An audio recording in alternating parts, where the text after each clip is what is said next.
예. 376페이지 신약성경 야고보서 5장 13절입니다.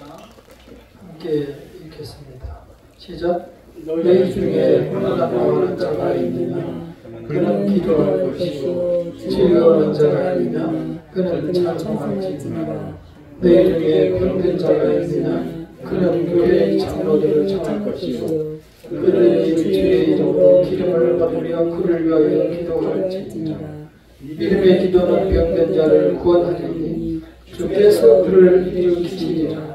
혹시 죄를 범하였을지라도 사하심을 받으리라. 그러므로 너희 죄를 서로 고백하며 형이 낫기를 위하여 서로 기도하라.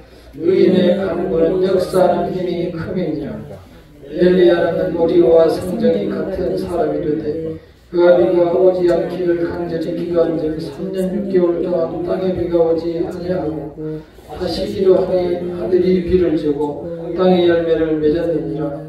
내 형제들아 너희 중에 미혹되어 진리를 떠나는 자를 누가 돌아서게 하면 너희가 알 것은 죄인을 미혹된 길에서 돌아서게 하는 자가 그의 영혼을 사망에 속고할 것이며 허다한 죄를 덮을 것이다.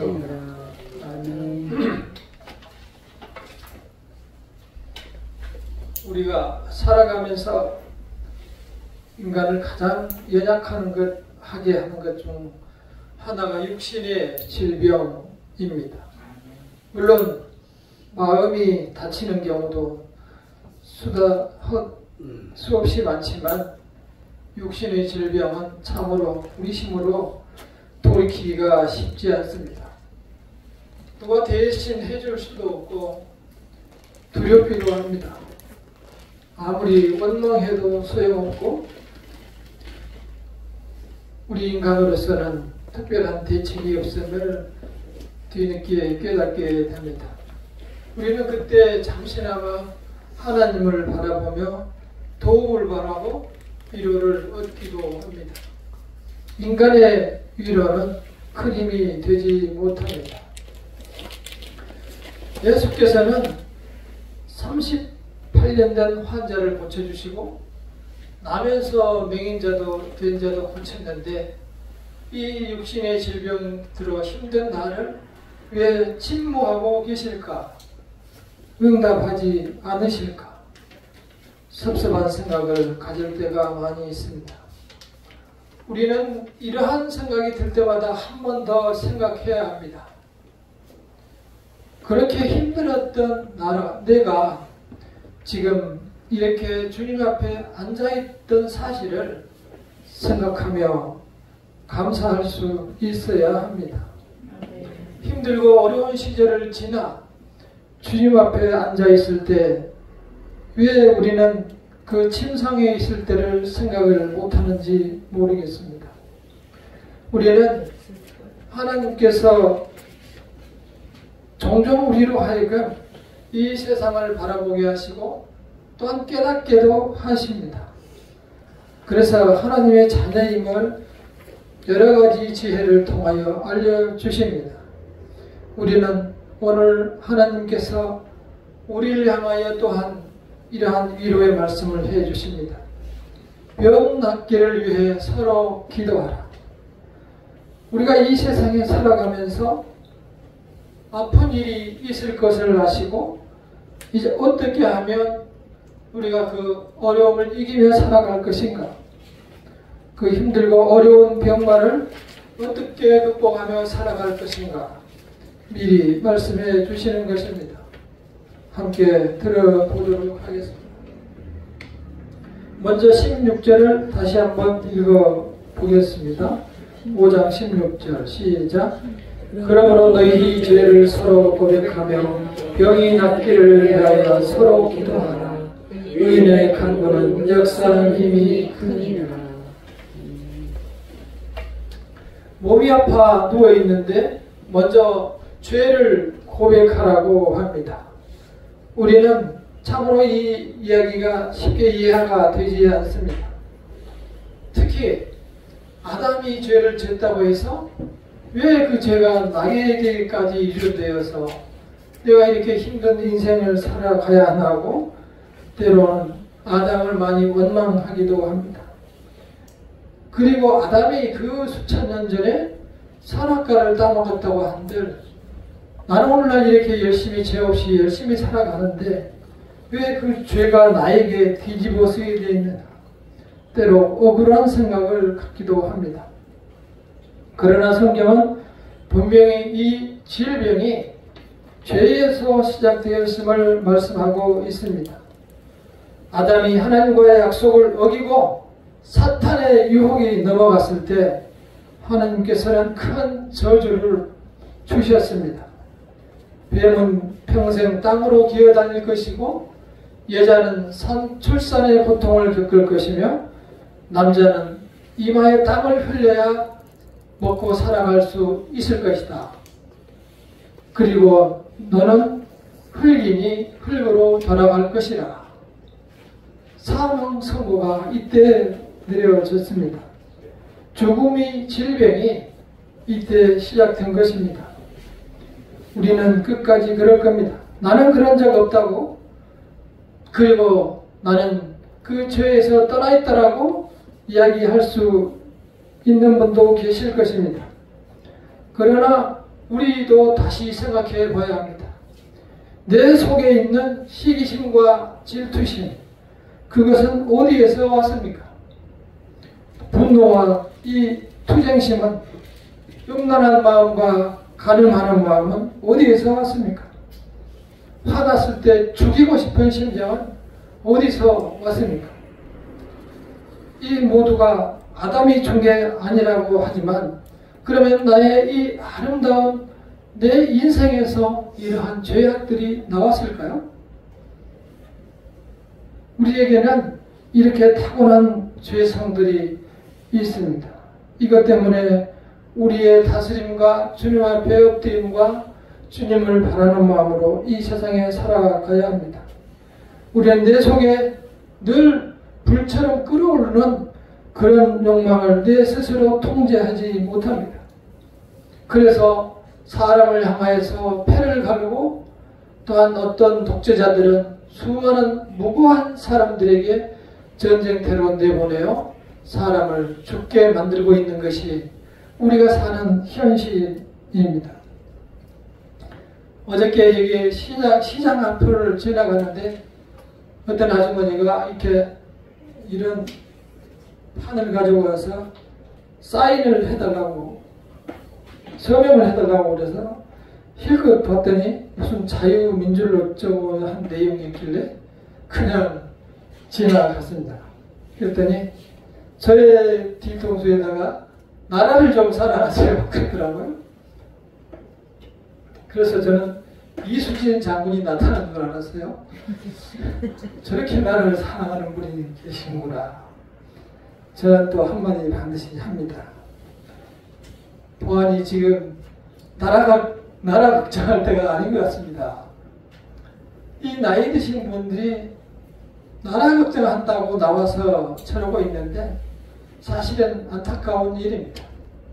나라가 걱정되는 것이 아니고 내 자신의 욕망에 채우지 못한 부분을 나라를 사랑한다는 핑계를 삼아서 그렇게 나가서 내 욕망을 불사르고 있는 것입니다. 세상 유혹에 내가 넘어가 버린 거야. 세상에 내가 마음을 빼앗기고 살아가는데 그것을 마치 내가 나라 사랑하는 것처럼 말합니다. 이 세상은 이렇게 온통 탐욕으로 뒤엎여 있고 가진 자들과 통치자들이 이렇게 선량한 시민들까지 사람들의 마음을 혼란스럽게 만들어 놓고 있는 것이 오늘의 현실입니다.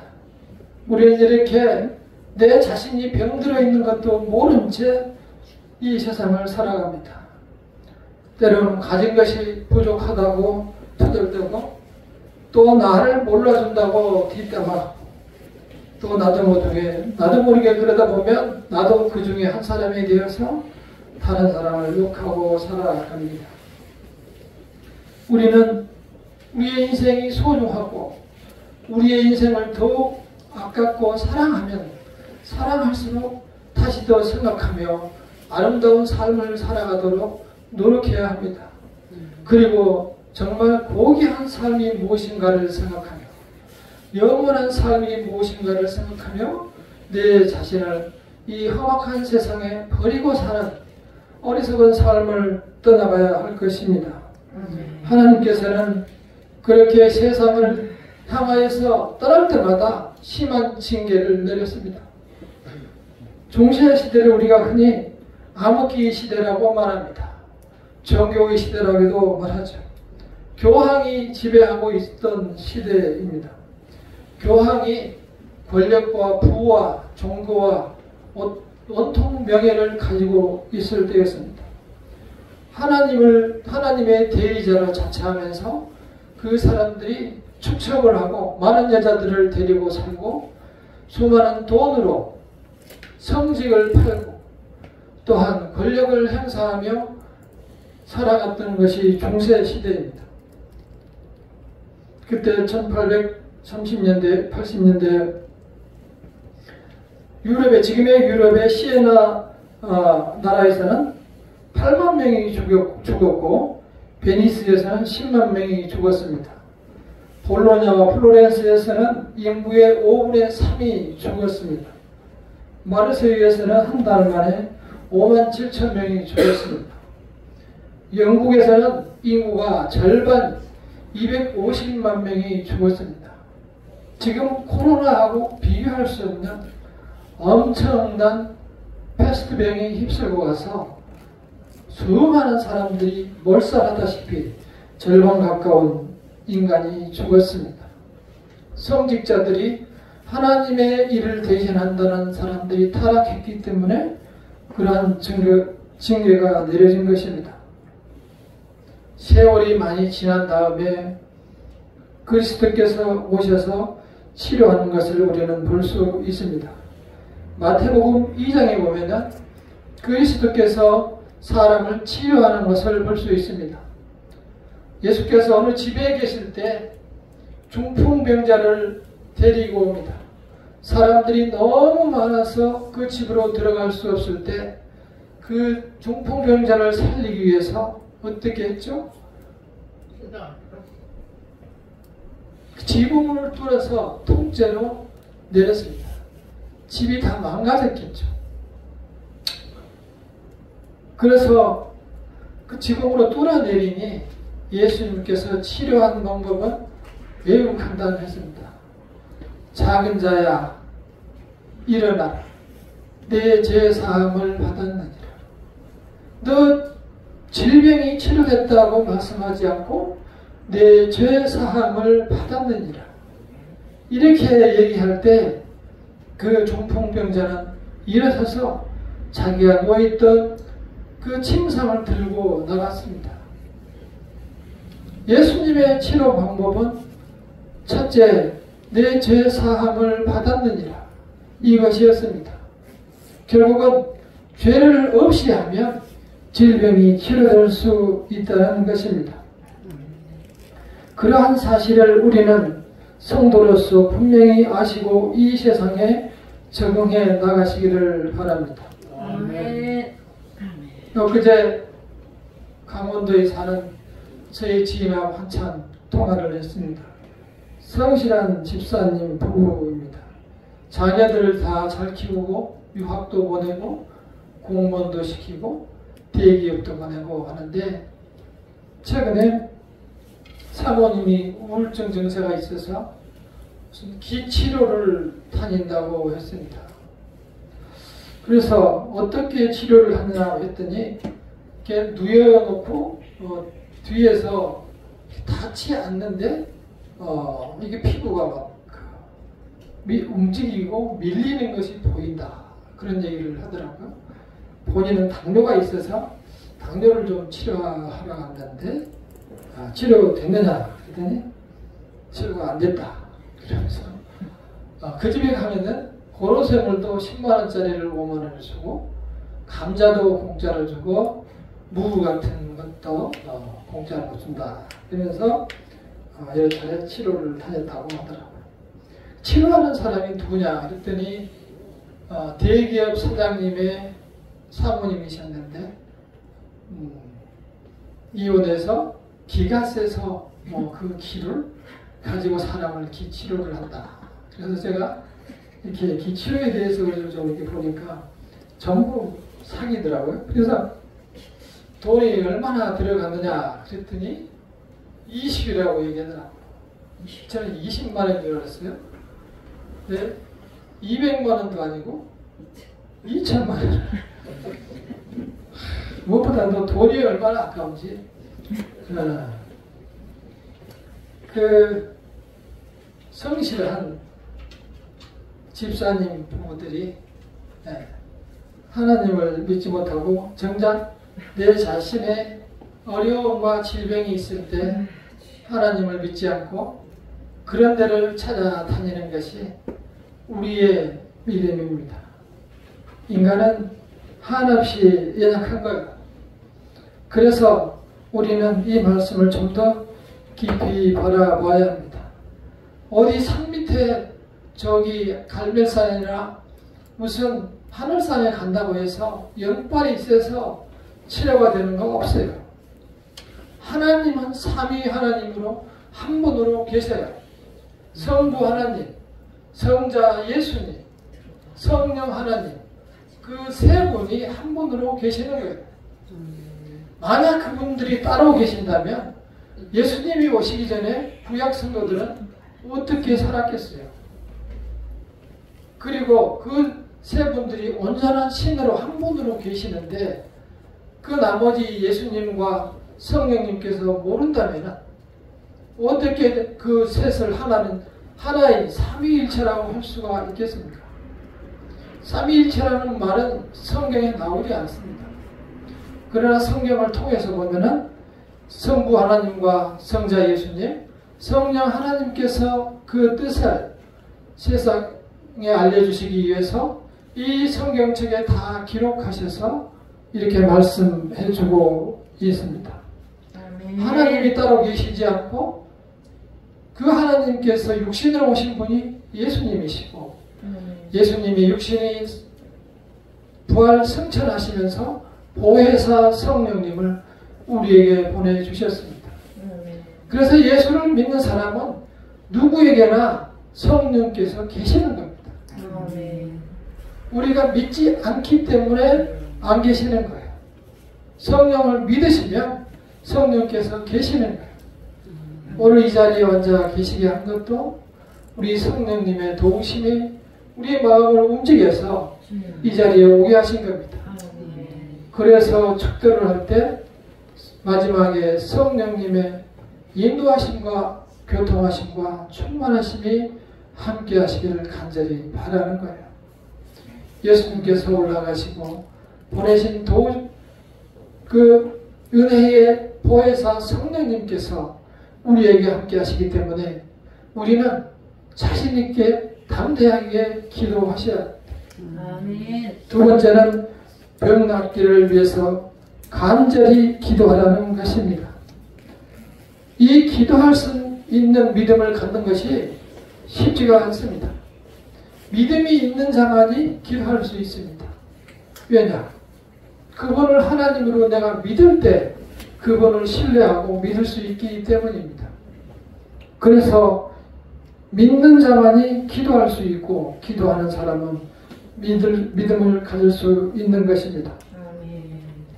마가복음 9장 23절부터 29절에 보면은 귀신 들린 소년을 치료하시는 모습이 나옵니다. 그 어린 소년이 귀신이 들려서 물에도 빠지고 불에도 빠지고 종종 거품을 물고 넘어지기도 하고 창백하게 변하기도 하고 부모가 너무 힘들었어요. 그래서 예수님 앞으로 데려왔습니다. 그러면서 어떻게 할 수 있으면 내 아들을 좀 치료해 주세요 라고 맡겼습니다. 예수께서 뭐라고 대답하셨습니까? 할 수 있거든이 무슨 말이냐? 믿는 자에게는 능치 못할 일이 없느니라. 믿는 자에게는 능치 못할 일이 없느니라. 우리가 진정으로 그리스도를 나의 구주로 믿는다면 모든 일이 가능할 수 있다는 겁니다. 그 믿음으로 이 세상을 살아가시기를 바랍니다. 먼저는 나에게 죄를 없이 하라고 예수께 간절히 간구하시고 그 다음에는 간절히 기도하시기를 바랍니다. 예수께서 그때 그 상황에서 제자들이 묻습니다. 왜 우리는 이걸 못합니까? 예수께 제자들이 물었을 때 예수님이 답합니다. 기도 외에는 이런 종류가 나갈 수 없느니라. 기도 외에는 이런 일이 일어날 수가 없느니라. 여러분들도 담대히 주님의 앞에 나아갈 수 있기를 바랍니다. 우리는 이제 기도 열매는 응답을 가장 많이 받았다는 조지 물러의 경우를 한번 보겠습니다. 무려 5만 번의 응답을 받았다는 분이죠. 그분은 이제 좀 어렵게 살았지만 나중에는 고아원을 많이 운영을 했었습니다. 수많은 사람들을 고아원에서 이제 지도했었죠. 너무 아이들이 많다 보니 큰 어려움에 빠진 적이 있었습니다. 그때 그는 이렇게 생각했습니다. 아, 이 고난은 나를 연단시키기 위한 길이구나. 더욱 나를 달콤하게 응답해 주기 위해서 이러한 시련을 주시는구나. 그러며 계속 기도해서 결국 응답을 받아냈습니다. 한 번은 5명의 친구를 전도하려고 마음먹고 기도했습니다.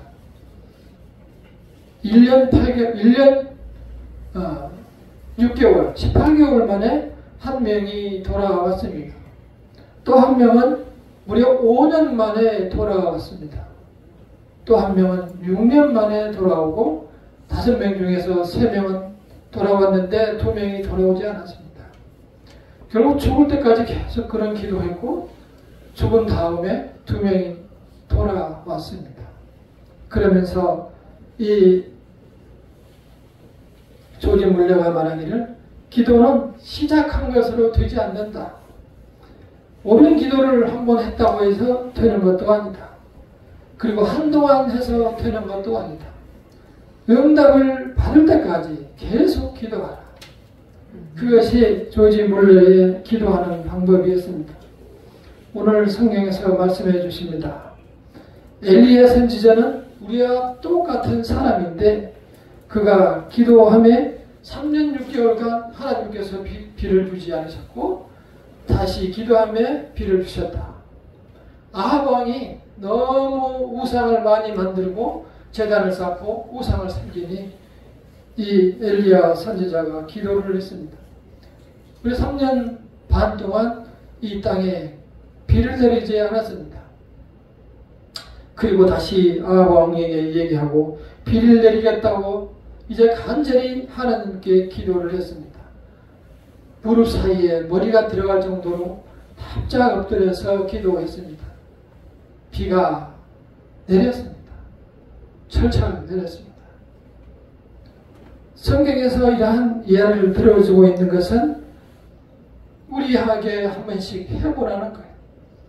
저는 이 말씀을 보면서 한 번 되돌아봤어요. 이제 다음 주가 추수감사절인데 나는 어떠한 보이는 열매를 맺었을까? 제가 한 4명을 두고 어려울 때 간절히 기도했습니다. 다 응답을 해 주셨어요. 참으로 인간이 하기 어려운 그러한 치료의 응답을 주셨어요. 때로는 두렵다라는 생각도 들었어요. 하나님께서 들어주시구나. 이게 두려운 생각이 들었어요. 이제 다음 차례는 우리 성도님들입니다. 성도님께서도 풍성한 체험의 열매를 맺으시기를 바랍니다. 물론 지금까지도 그런 체험으로 사시겠지만 우리는 기억해야 합니다. 저는 이러한 체험 속에서 안타까운 점을 발견했습니다. 울면서 기도해달라고 연락이 왔으나 정작 치료됐을 때는 깨끗이 눈물을 닦고 아무런 말도 없고 전혀 하나님을 바라보지 않습니다. 해결되면은 깨끗이 그러한 마음도 닦아버립니다. 그것이 우리 연약한 인간의 마음이고 어쩌면 우리의 마음일 수도 있습니다. 그러나 하나님께서는 실망하지 않습니다. 하나님께서는 완전하신 분이라 우리의 이러한 일에 대해서 실망하고 낙심하지 않습니다. 조금도 움직이지 않습니다. 하나님께서는 끝까지 우리를 돌아오기를 기다리고 기회를 주시는 겁니다. 그래서 함께 살아가는 우리가 이 세상을 살기가 힘든 겁니다. 돌아오는 시간을 기다리기 때문입니다. 우리는 하나님의 주시는 은혜를 누리는 하나님의 자녀들입니다. 우리가 드린 것으로 하나님이 우리를 사랑한 것이 아니고 하나님이 사랑하고 싶어서 우리를 자녀 삼으신 겁니다. 우리는 그 사랑에 손을 내밀어야 합니다.